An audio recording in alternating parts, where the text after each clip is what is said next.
You're listening to Mentoring Developers.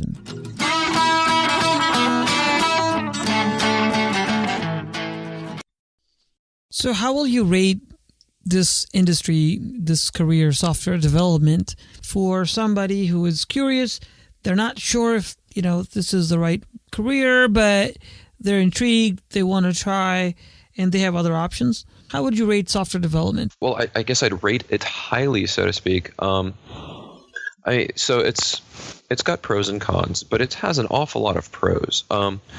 So the main pros are you will not really ever want for a job if you're good, right? And if you can establish yourself as a good developer, then you're not really going to be worried about, are there enough positions out there for me? It's not like being an outstanding entomologist or an outstanding zoologist or something. There's just not that much work out there for those folks, right? That's all limited by museums and grants and things like that. Software, every single company is a technology company, if you think about it, right? How many companies don't see value in having a presence, on the App Store or even on social media or some sort of web presence, right?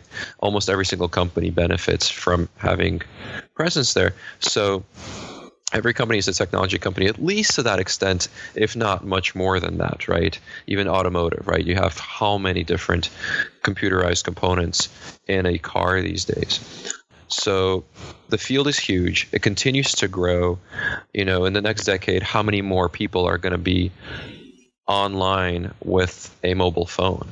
1 billion, 2 billion more people, right? It's growing. It's going to be a crazy, crazy world out there. And so as far as job availability, it's on par with healthcare, right? As from how fun is the work, there's a lot of different kinds, right? Software has so many different disciplines within it, right? From programming microchips to like GPUs to web application to mobile development to enterprise to whatever, right? There's code living in so many things, right? People talk about the Internet of Things. So there's a lot of different domains and disciplines you can go into if you're a programmer. Oh, and then there's obviously game development, right? That's a whole nother can of worms and a whole nother thing that appeals to a different kind of person as far as the work goes. You get to work with fairly smart people because the barrier to entry is on that level of aptitude, right? So there is that. That counts for quite a lot, in my opinion. Let's see, other pros. Well, the compensation's pretty good because of the demand, right? So you'll live comfortably. I'll say that. There's other fields that might pay better, but do they have all the other benefits? Maybe, maybe not. For people, a lot of people I talk to, why do they like coding? Well, it's because you get to see the fruits of your labor in real time, right then and there. You don't have to wait for something to get accepted, to get published, for people to start reading it. You don't have to wait for an administration to approve something you've been working on, right? From a research perspective. So, it's such a fast-paced field. You get to see your work out there very quickly after you write it. So, lots of benefits. And what are the downsides? I suppose.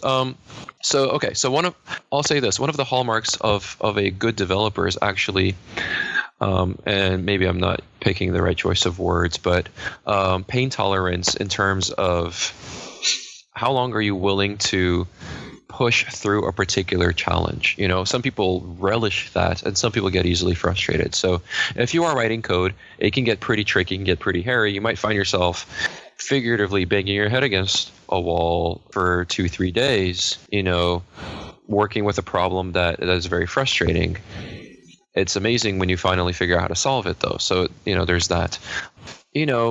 Like with any job, you might work at a place that's very high pressure, very chaotic as a result sometimes. And so for some people, that is very frustrating, especially if you're working with personalities that do not respond very well to aggressive deadlines and to stress.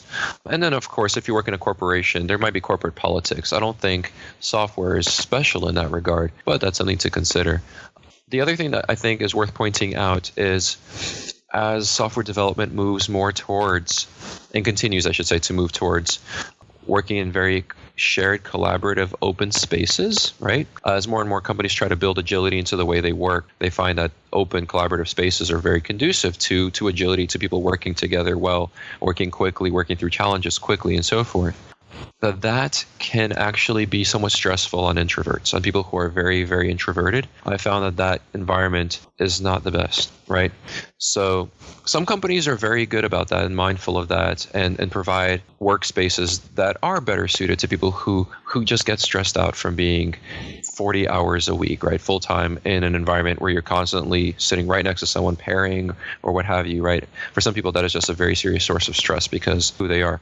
And so some companies are good about that, but a lot of companies are not. So for folks that are very introverted, that's something to keep in mind, that there are places where you do get, you get an office, you might get a cube, and it's a little bit better in that regard. And there's places where that's just not the way they work anymore, making software development maybe something that's a bit too burdensome in that regard. Yeah, it's a growing trend of open spaces. I've worked in both kinds of environments, and both have pros and cons. Some companies even give you offices like Fog Creek, like Microsoft. Yep. But other companies, they think that collaboration is more important than being able to concentrate. So they like to have complete open spaces. In other places, I've seen these little pods where you have 3, 4, 5 people groups, maybe one team that is open, but then they're separate from everybody else. But there is, I think, in my personal opinion, you need both. You need collaboration and you need quiet time. And one of the things that has bothered me in the past is the noise that you have to deal with.